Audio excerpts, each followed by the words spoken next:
This is a Moodle 3.7 installation, and this is a walkthrough of a couple of classes. Moodle is an open source learning management system that is free if you can install it on a set of servers somewhere.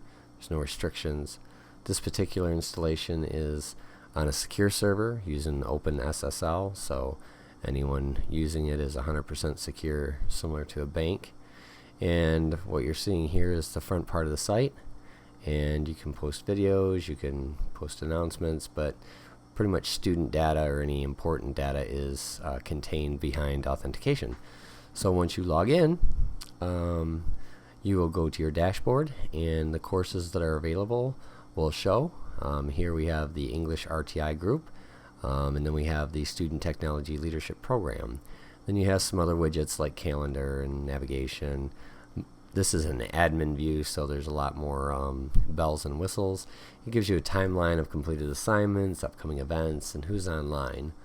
So let's go into the English RTI group, and in here we have the course that I have set up and teach. And the way I approach I guess the class is it's a face-to-face class, but it's technology enhanced due to students struggling with reading and other academic areas.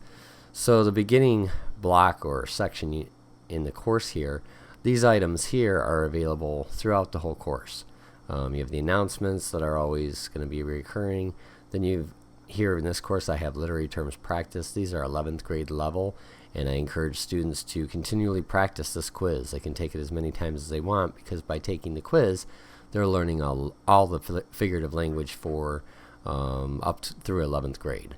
And then there's a vote right now for posters in my classroom, and students can click on this and go in and quickly vote. We've had one vote, so this is the admin view. We'll be doing that here probably next week when I get them into the computer lab. So if we pull out of that, we get to the main content. So each of these modules are short stories. They constitute basically a little bit more than a whole unit. The first story we have is The Pod by Maureen Crane, and we have a plot diagram worksheet for story elements that the students can work on. And this is all handed out in class and gone over face to face, but they have Moodle as a resource to get documents when they lose them, which they tend to do being middle schoolers. So then we have the actual story, and I give the story with vocabulary, and then when in class I put it on the overhead and we annotate and do close reading. My version I put up on Moodle, and then we have a quiz after we finish the unit. And with every quiz, because I have students of varying levels, what I like to do is format the quiz in such a way that every quiz has audio, which allows me to be in more places than one. I can be in multiple places at the same time. So if I have a group of students that need to take a quiz and they need that quiz read to them, I can sequester them with a Chromebook or a Galaxy or some type of a device that has internet, and they can go on and take the quiz and have it read to them by me. So if you were to hit play, what is the resolution in the story? They would hear the question read. Listening to Pete drone on about dolphins. B, when the dolphin begins to swim after making a noise. C, so that really helps the students, and the questions will automatically scramble. Each question can be set up to allow points for the not so correct answer, or it can be just 100% one answer is correct. So it has adaptive learning built into it, and I use that a lot with my students who are struggling readers, because they may not get the exact question correct in multiple choice, but the next one down may have been correct. And then sometimes I'll insert questions that are multiple choice, multiple select, and they'll have to not only choose the correct answer, but they'll have to choose the textual evidence in the multiple choice answer that correlates or corroborates their answer.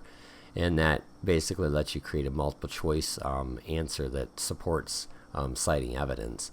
Going back to the class, we got the next story that we were working on was The Ransom of Red Chief by O. Henry. And these handouts that I give the students, I first start off with vocabulary, kind of a preview.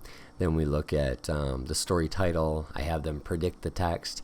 And then we start going through the author's background, the time period, and then we actually get into the reading of the story, which I do audio for, and we listen straight through once. Then students will receive a text that has been lowered by Lexile level if they're struggling readers, and they have to reread it and follow the close reading strategies. Students that are closer to grade level get the regular level reading that was read to them first with the audio.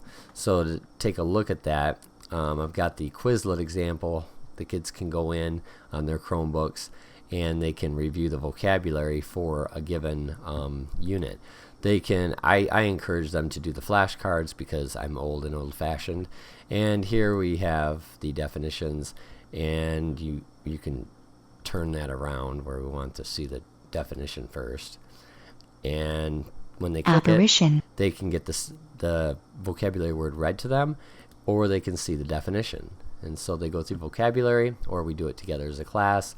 And then after vocabulary, we go through the actual reading with audio. And this is the way I format the stories. And I put these on TPT to, get them out to the other teachers that might need them. So this is level literacy. They cover the story elements in this particular story, and then we go through the close reading and annotation or marking the text, and then they predict the story, and that's a worksheet that prints out. And then we have the author's background, and they can go on. These PDFs are interactive, so they can go to biography.com and learn more. There's lots of interactive elements within the PDF. And then we cover time period. And then last but not least, we get to the actual story, in which I insert close reading cues for them. The vocabulary or focus words or words that they may not know are interactive, so they can find out what some of the old school languages, for instance, in this story. There's also a link to the YouTube version of the audio, so if they don't have access to Adobe PDF, it will work. But if I download this PDF and open it up, it will allow me to play the audio with the fully featured Acrobat Reader. So when I get to the audio here, I simply click the sound button to activate it, and The Ransom of Red Chief by O. Henry. It looked like a good thing, but wait till I tell you. So I encourage students to read along when they listen to audio, but I know students sometimes don't like to do that. So what I do in the story text is the audio is exactly matched to the text. I'll change a few random words, usually like 10 or so, and I offer academic tickets in my class. I call them BHAG tickets. And if they happen to spot these words, they can have a shot at earning a BHAG ticket, and that encourages them to actually reading along, which builds eye tracking and actually seeing words that they're not familiar with in both text and hearing it. So that's been real successful. And then after we go through the story with the audio one time, they read their own versions. So the leveled versions of these stories are also available on Moodle. I think we'll jump down to the next one to kind of wrap this up. So All Summer and a Day, like right here you can see, is leveled and not in a folder like Redshift. So there's the Lexile level 710, and Lexile, it's been lowered to 410 to 600. So if you take a look at this first, All Summer and a Day, it looks very similar in format, so they recognize what they have to do. And then when it gets to the story, just to kind of recap, it's same format. We're focusing on story elements, background, the author, and time period. And when they get to the story, this is the text that is regular. This is regular at grade level.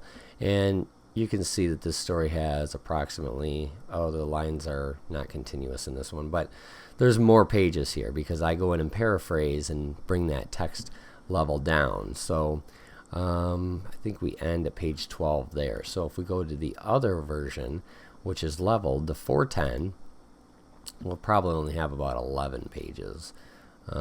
Roughly. So we get down here to, there's a lot less text in there, and it's been leveled so that they can actually read through it on their own and implement some of the reading strategies, look at cause and effect, and not struggle with vocabulary development. The next thing we'll be looking at moving to is Tom Sawyer, and not to make this too long, but a quick preview. I also use this, or I'm planning on using this for the Student Technology Leadership Program. I've created a course, and in that course, which is our project is Rails to the Table project, and it's hydroponics. So I first address what is hydroponics, what is nutrient film technique hydroponics. Then they have, I should actually look at a couple of these. I have a video for them to watch that explains the process of hydroponics, and looks like I got locked up here in the land of YouTube. Jump back into my course here. But in the actual reading that they need to do, it gives them a brief overview, some statistics on hydroponic growth versus soil growth, so they have visuals, and when they get to the next part about the type of hydroponics that they're going to be working with, there's still graphics, and then there's a bit more text in here for them to look at.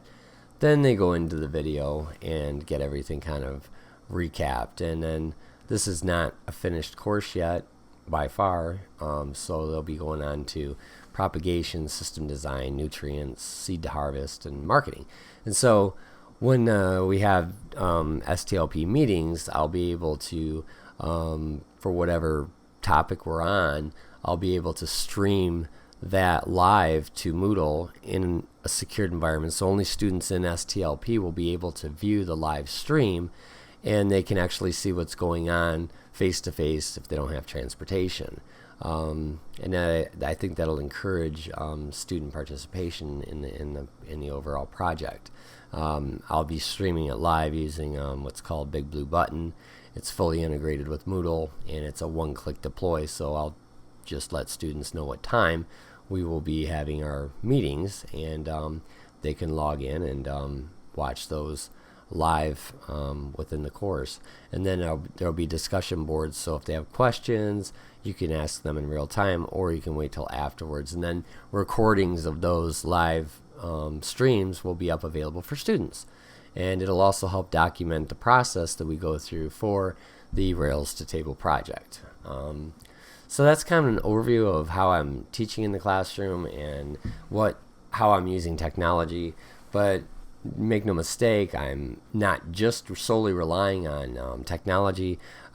This is meant for stations when I have Chromebooks. Everything that's in this course for the English RTI is delivered face-to-face. The technology is just a backup for students to be able to have an easier way of getting to their documents. And I take them to the computer lab to do the quizzes or get Chromebooks, and they can actually listen to them with headphones, the quizzes. So it's basically follows principles of universal design and is fully ADA compliant. So students that might be deaf or have other issues can get closed captioning, even for a quiz if they need it. Well, I guess they wouldn't need that because they can read it. But if there's any type of videos that go along with the quiz, they're closed captioned. So that's kind of an overview of what's going on in the classroom and what the system is I use. I do use Google Classroom to some extent, but its capabilities have not matured to the point of a fully developed enterprise level learning management system, which I've always had, and so this makes it really nice to teach. So Moodle's really capable of doing a lot more than what I've kind of illustrated in this video. The system will allow for miscue analysis, discussion boards, real-time quiz interactions where students can answer by, in class when you ask questions, they'll be able to answer in real time with their Chromebooks. The system also has discussion boards. There's really no limit to what you can replicate in the face-to-face environment in the online world with the system. It's not to say, though, I use other technology as well. ReadWorks is one that I'm using in lieu of iReady. I assign texts that are at the same level as the student's reading level, and they're individual to each student so that they work on these in stations.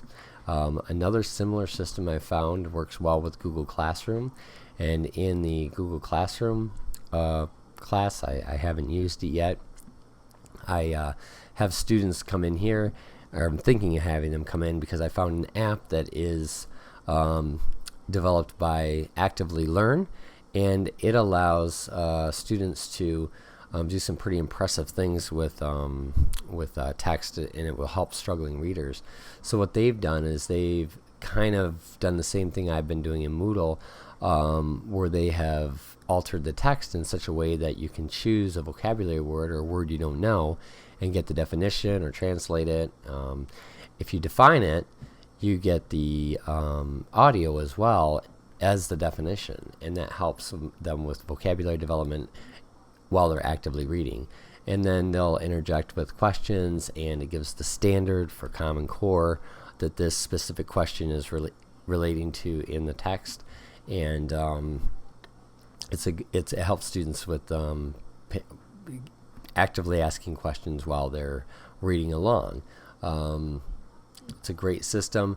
If you go back to the main part, they have stories for across disciplines, social studies and science, informational text. They have a lot for literature, and most of what they have seems to be targeted from the 6 through 12 and even lower grades core curriculum, what's taught most. So the story To Build a Fire is very common in 8th grade, and I was really surprised that they had it full text and had it integrated like they do. The paid version is for exporting grades and the bells and whistles, but the majority of it is free. So it's an excellent resource. In the future, I'm going to continue to build up Moodle, but like I said before, I really am focusing on the face-to-face classroom, and I'm using this to pretty much replicate myself so that I can have students listening to me read questions. They can interact and read on their own with ReadWorks or iReady here in the future, and then they're getting the main instruction from me in the classroom. And then when I'm not doing anything, I'm moving around the classroom, helping individual students, or pulling focus groups and going over assignments that we've previously done. So it's a busy classroom, but it's seemingly effective for struggling readers. And that ends this tutorial.